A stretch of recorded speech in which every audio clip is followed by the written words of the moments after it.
श्री शिवाय नमस्तुभ्यम महाराज।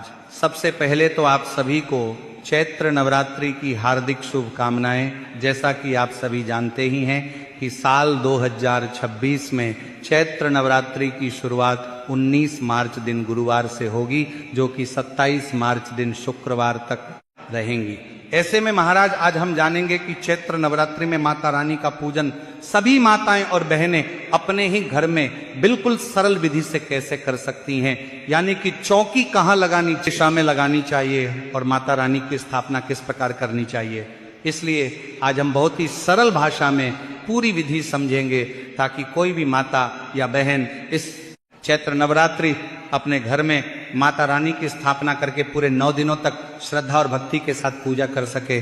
महाराज चैत्र नवरात्रि हमारे सनातन धर्म का बहुत ही पवित्र पर्व है। इन 9 दिनों में हम मां दुर्गा के 9 स्वरूपों की पूजा करते हैं और माता रानी से अपने परिवार के सुख, शांति और कल्याण की प्रार्थना करते हैं। कहा जाता है कि जो भक्त सच्चे मन से नवरात्रि में माता रानी का पूजन करता है, उसके घर में सुख और समृद्धि बनी रहती है और माता रानी की विशेष कृपा उस परिवार पर रहती है। इसलिए जो भी माताएं बहनें यदि नवरात्रि में अपने घर में माता रानी को विराजमान करना चाहती हैं, तो उन्हें पूजा की सही विधि का ज्ञान होना आवश्यक है। लेकिन उससे पहले यदि आपको यह जानकारी उचित लगे तो वीडियो लाइक करें, चैनल को सब्सक्राइब करें और कमेंट बॉक्स में जय माता दी जरूर लिखें। तो महाराज नवरात्रि के पहले दिन यानी कि 19 मार्च गुरुवार को सुबह सुबह स्नान आदि करने के बाद आपको अपने घर में चौकी की स्थापना करनी होगी। जहां तक संभव हो आपको चौकी पूर्व दिशा की ओर लगानी चाहिए, क्योंकि पूर्व दिशा को बहुत शुभ माना जाता है। लेकिन यदि किसी कारण से पूर्व दिशा में चौकी लगाना संभव न हो तो उत्तर या पश्चिम दिशा में भी चौकी लगाई जा सकती है। केवल एक बात का ध्यान रखना है कि चौकी कभी भी दक्षिण दिशा में नहीं लगानी चाहिए। अब चौकी लगाने के बाद उस पर लाल रंग का साफ वस्त्र बिछा दे, क्योंकि नवरात्रि में लाल रंग का बहुत महत्व माना जाता है।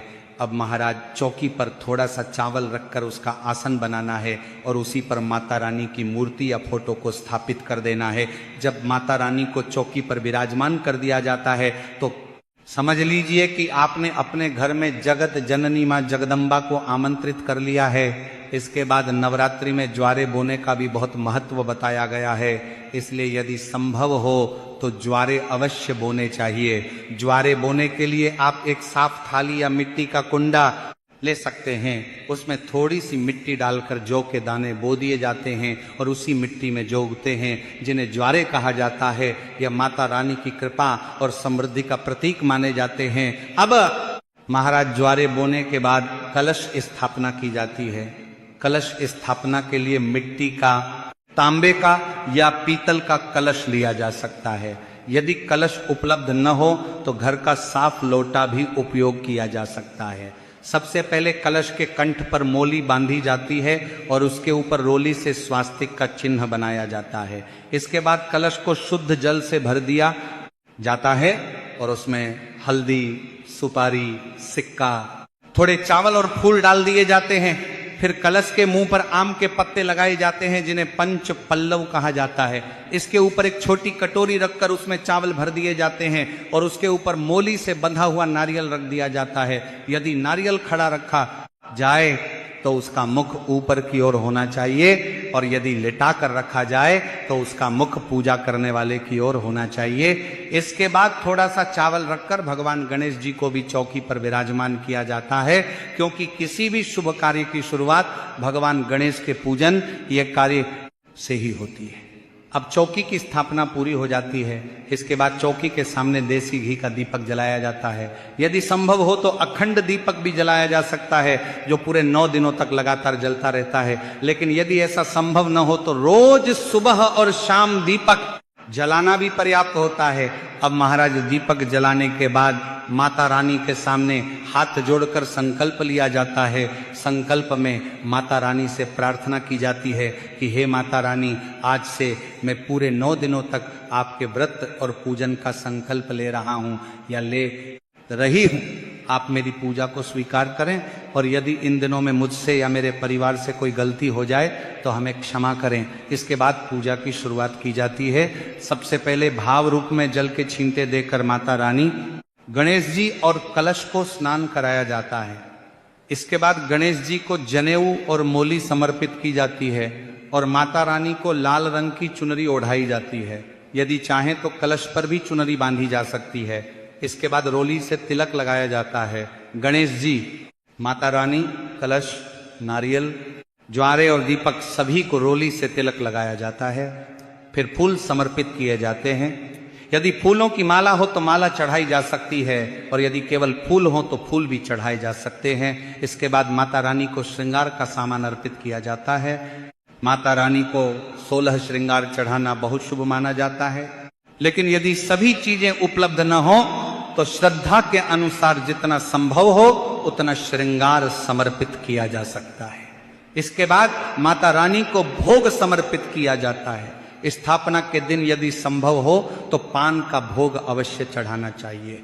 यदि मीठा पान उपलब्ध हो तो मीठा पान चढ़ाया जा सकता है और यदि न हो तो पान के पत्ते पर पतासा, सुपारी, लौंग और इलायची रखकर भी भोग समर्पित किया जा सकता है। इसके साथ पतासा या मिश्री का भोग भी चढ़ाया जाता है और फल या पंचमेवा भी अर्पित किया जा सकता है। इसके बाद थोड़ा सा जल समर्पित करके माता रानी से भोग ग्रहण करने की प्रार्थना की जाती है।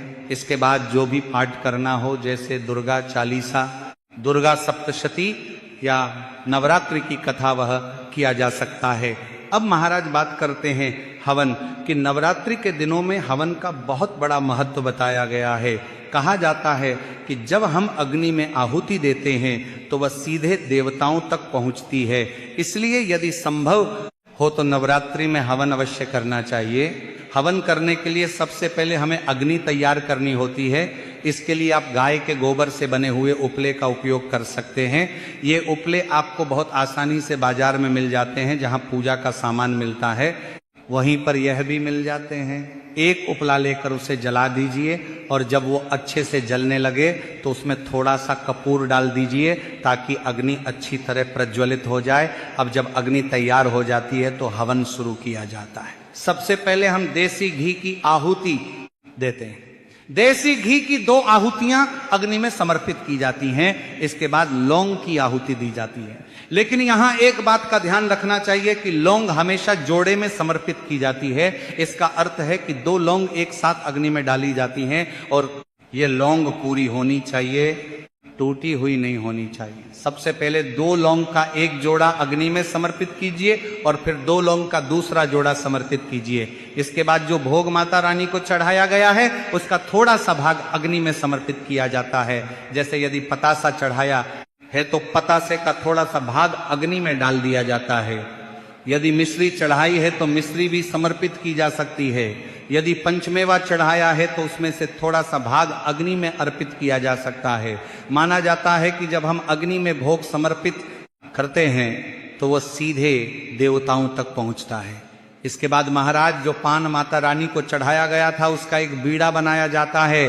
पान के पत्ते को मोड़कर उसके ऊपर एक लौंग लगा दी जाती है और फिर उस पान के बीड़े को भी अग्नि में समर्पित कर दिया जाता है। इसके बाद थोड़ा सा कपूर डाल दिया जाता है ताकि अग्नि अच्छी तरह से प्रज्वलित हो जाए। इस प्रकार हवन की प्रक्रिया पूरी हो जाती है। हवन पूर्ण होने के बाद हम अपने हाथ में थोड़ा सा जल लेते हैं और उस जल को हवन के ऊपर से वार देते हैं। इसका अर्थ यह होता है कि हमारा हवन पूर्ण हो गया है। इसके बाद माता रानी को धूप और दीप दिखाया जाता है।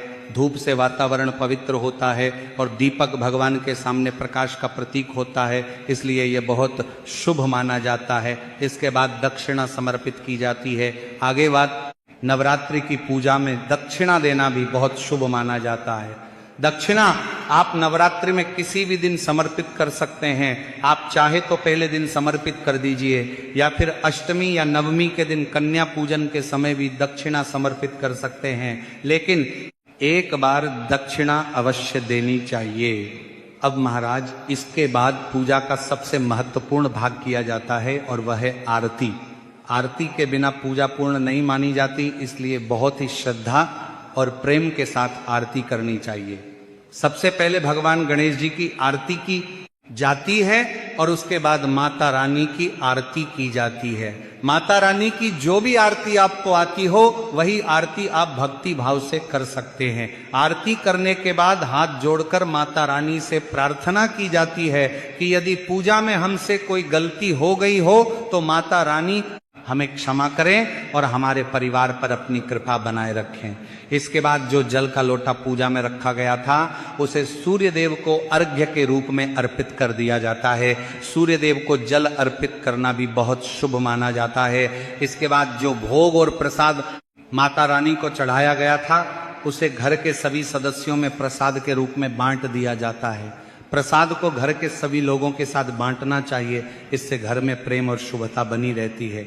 अब महाराज एक महत्वपूर्ण बात यह भी है कि जो चौकी हमने स्थापित की है वो पूरे 9 दिनों तक उसी प्रकार लगी रहती है। चौकी को हटाया नहीं जाता है।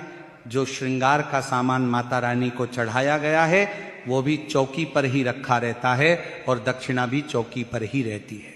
केवल प्रसाद को पूजा के बाद उठा लिया जाता है और घर के सभी लोगों में बांट दिया जाता है। तो महाराज इस प्रकार से पूरे 9 दिनों तक रोज सुबह स्नान करके माता रानी की पूजा करनी चाहिए, दीपक जलाना चाहिए, माता रानी को भोग लगाना चाहिए और आरती करनी चाहिए। यदि संभव हो तो थोड़ा सा हवन भी रोज किया जा सकता है, क्योंकि नवरात्रि में हवन का बहुत महत्व माना गया है। इसके साथ ही शाम के समय भी माता रानी के सामने दीपक अवश्य जलाना चाहिए और माता माराना तथा आरती समर्पित करनी चाहिए। अब महाराज जब 9 दिनों की पूजा पूरी हो जाती है तो अष्टमी या नवमी के दिन कन्या पूजन किया जाता है। छोटी छोटी कन्याओं को माता रानी का स्वरूप मानकर उनकी या उपहार तथा दक्षिणा दी जाती है। इस प्रकार बहुत ही सरल और सहज तरीके से कोई भी माता या बहन अपने घर में